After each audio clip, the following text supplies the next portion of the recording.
So here we have peony, which to me, peony, it's like right up there with rose and lilac. Like, I just love the smell so much. It's so amazing. In Chinese medicine, they use the root of the plant, and I'm going to work with it a little bit this year. It might be one of those things where I throw it in a later CSA.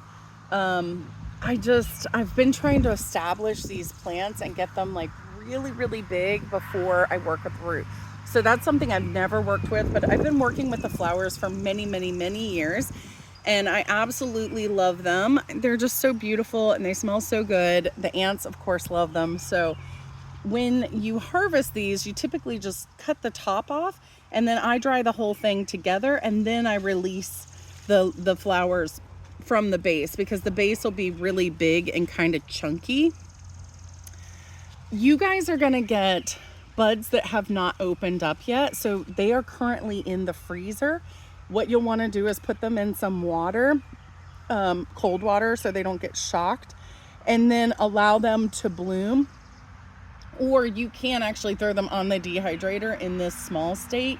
You're not going to get as much volume as you would if they open, but I mean, it's because they'll grow bigger, typically they'll grow a little bit bigger, but in that frozen state, they might not. They might just open. So this is a new method that I have tried this year because I just didn't want them to pass. This was another one of those plants that was ready last week. But again, all the rest besides chamomile and peony were not ready. So that's why we shifted it a week, because I didn't want things to not be ready. But then, we had the two things that were ready. And so I was working the best I could. So what I'll probably do again with this one is harvest some of it. Yeah, see, that's how big your center is going to be. It's really cool, but if you're using it as a tisane, that's pretty chunky, but it's really pretty. Anyway, yeah, dry the flowers, put them in your jar.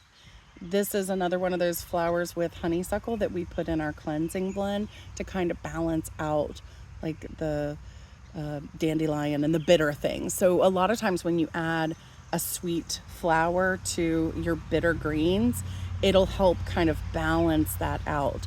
And that is the art of creating an herbal tisane or a tea that actually tastes good.